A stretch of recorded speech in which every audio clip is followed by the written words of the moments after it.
Today we're going to talk about the Holy Spirit. The Holy Spirit is that divine being which, when you have awakened, you are able to communicate with the creator of the universe. Attract spirits. They don't possess you. They get attracted to you. This is your body, 100%. Nothing else can occupy a vessel. No vessel can be occupied by two spirits or souls, right? So these spirits are attracted to you, hence they then somehow control your aura, your electromagnetic frequency. Hence you then at in line with whatever spirits you've attracted. Most of the times, once you say that, you lose the sense of language, you lose the sense of people pleasing, and your soul starts to speak. Your real being, the real you, starts coming out. You then start using the language, the real universal language, the language God gave you.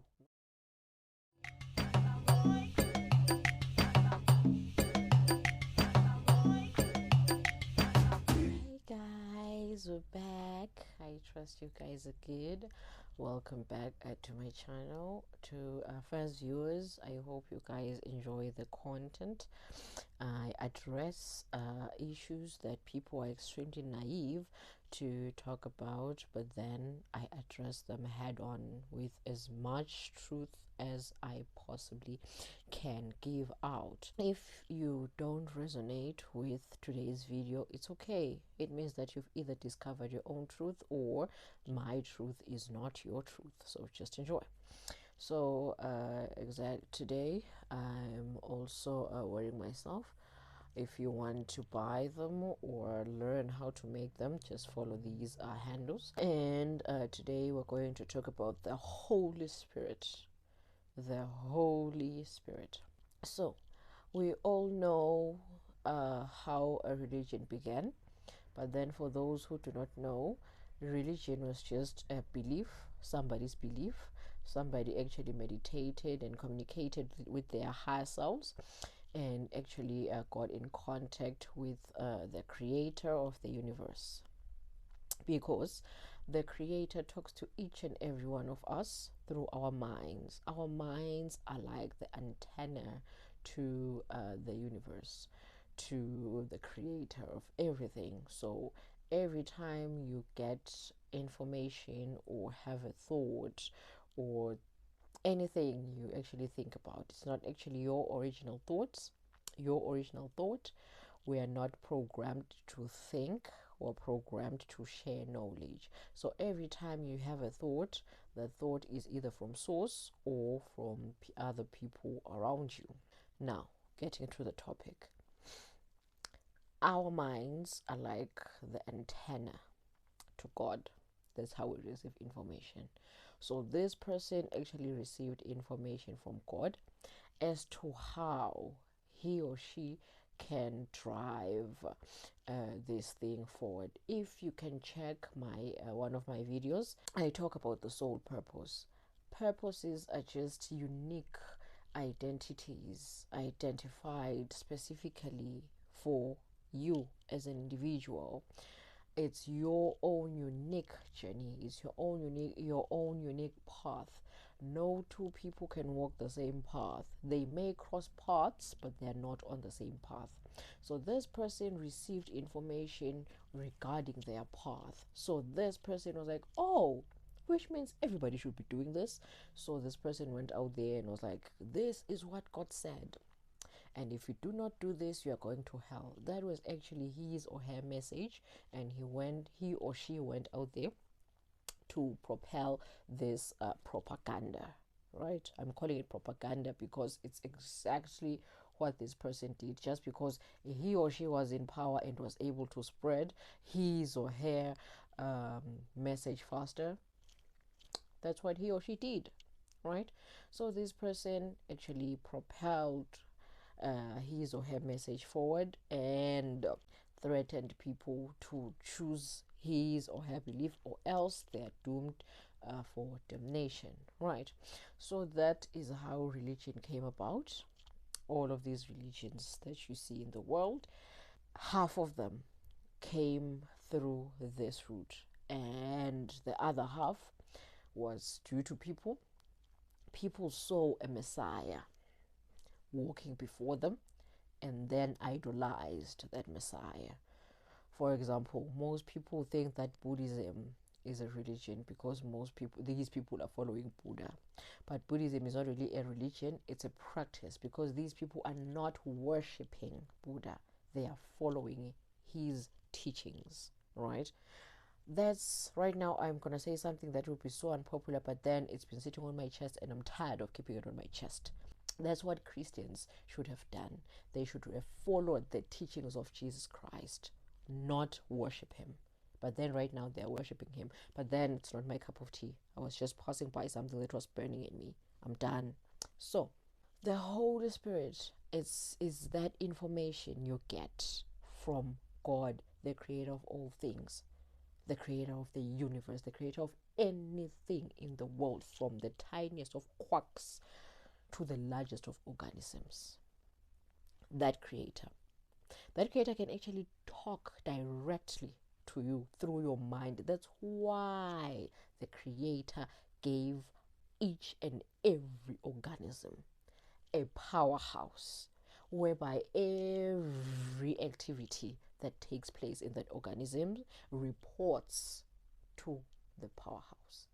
This powerhouse is also the place where the creator of the universe plants. I call the creator of the universe there because I hate giving the creator of the universe gender. So it's where the creator of the universe plants their consciousness, right? That's where the seed is planted as to what your purpose should, which direction to take in order for you to fulfill your purpose. Because we've forgotten, right? We've forgotten our purposes, right? But then when you awaken yourself, when you raise your kundalini to actually connecting with this divine being, then that's when you actually get these messages that, oh, okay, now it's time to do this, now it's time to do that. If you're not yet awakened, if you're not yet spiritual, if you haven't surrendered yourself to this divine being, you will not get these messages. Hence, you will just be a matrix robot. So this divine being always plants messages to the awakened, right? So the Holy Spirit is that thing, that divine being, which when you have awakened, you are able to communicate with the creator of the universe. There is this thing that has been adopted by most Christian denominations, the charismatic, specifically the charismatic churches, which is called speaking in tongues, right? It is true.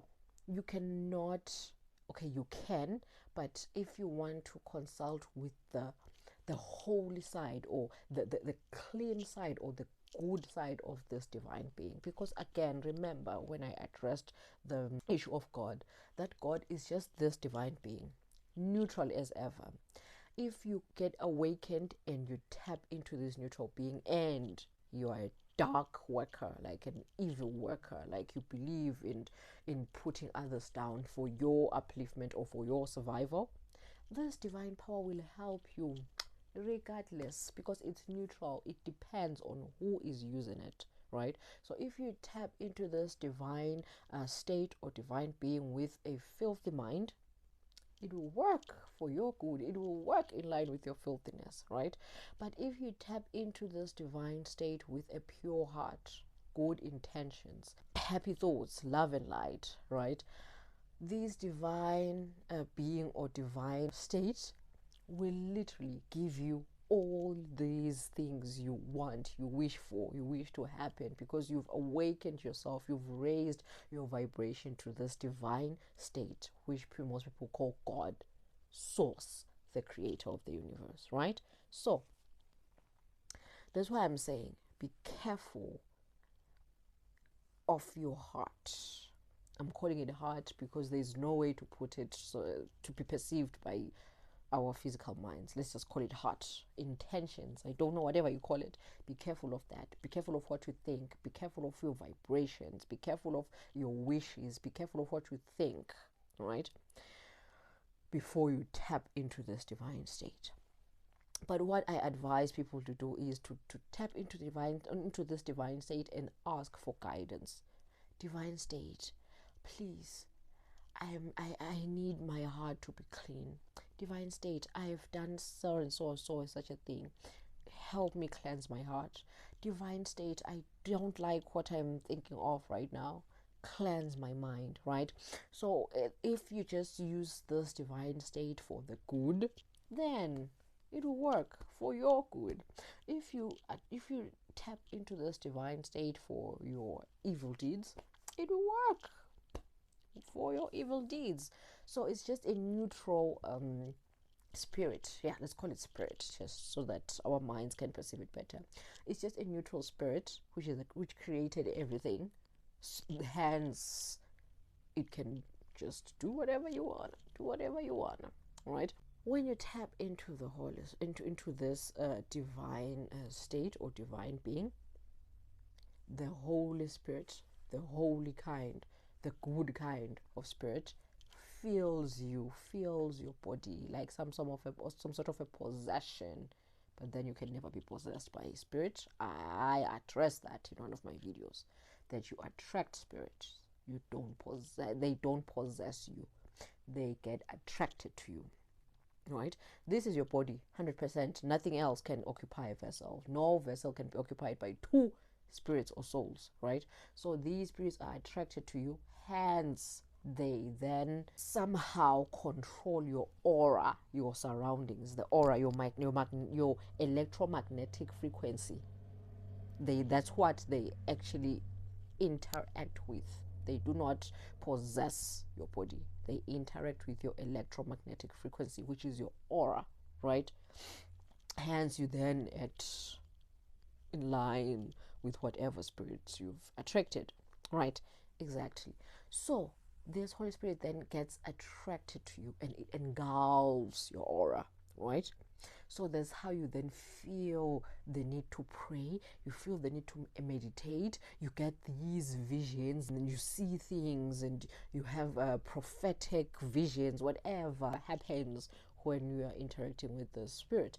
At the same time, if you're an evil worker and you attract those evil spirits towards you, they come to you, and that's when you then feel powerful. And whenever you speak, everybody falls. Wherever you speak, people die, right? So this thing works according to your aura. It interacts with your aura to give you whatever you want, right?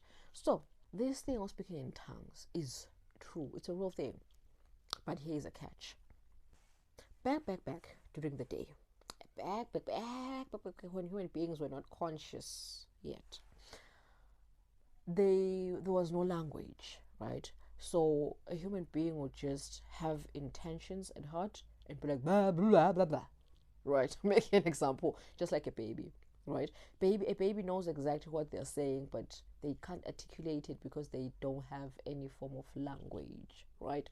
They don't have the concept of language, right? So a baby may want that phone but may go blah blah blah blah, right? They know exactly what they want but they can't articulate it. But their heart, the deepest of their souls, knows exactly what it wants. They want that phone, right? So they go blah blah blah blah, right?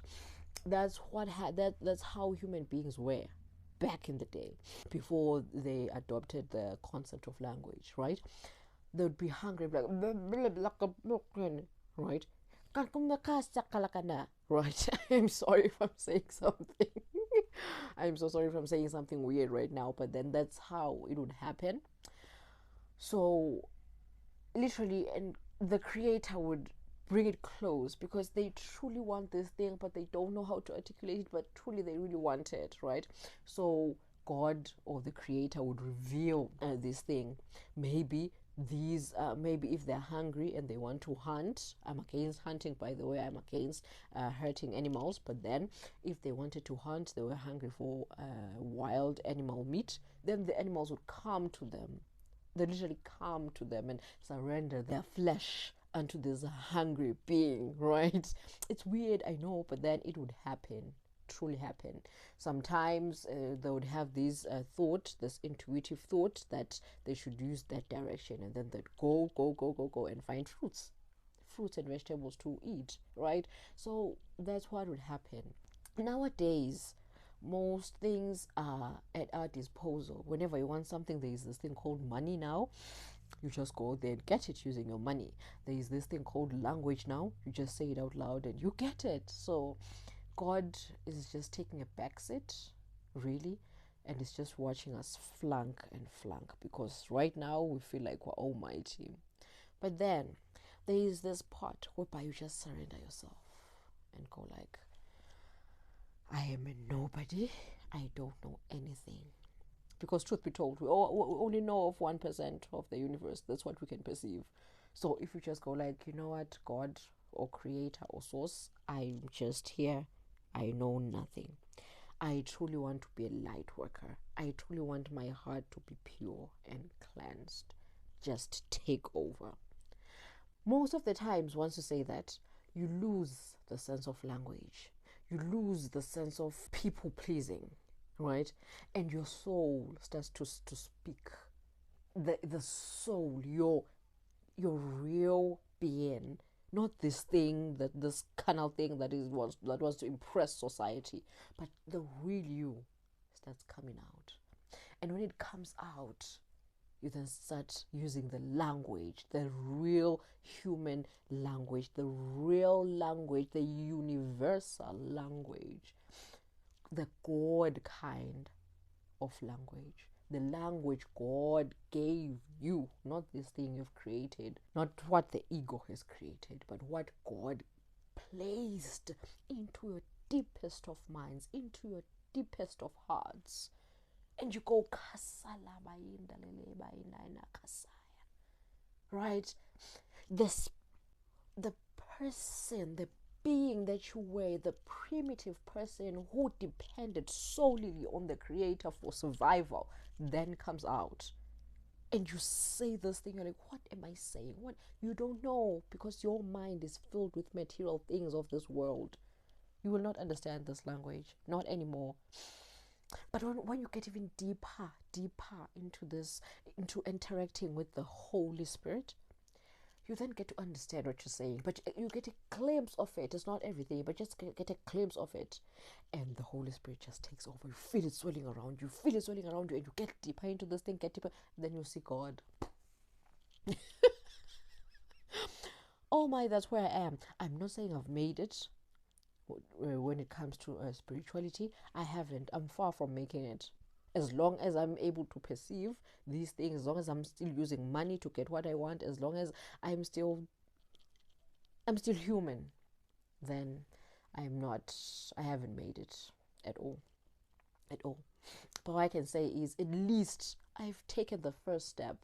I've seen these things happening. I have testimonies, lots and lots of them, with regards regarding the Holy Spirit and the Holy Spirit's work. So I'm here to say is, the Holy Spirit is real. What these things people say out loud when they're in the Holy Spirit, mostly in Christianity. I don't know about any other religion, but I've seen people doing it in Christianity.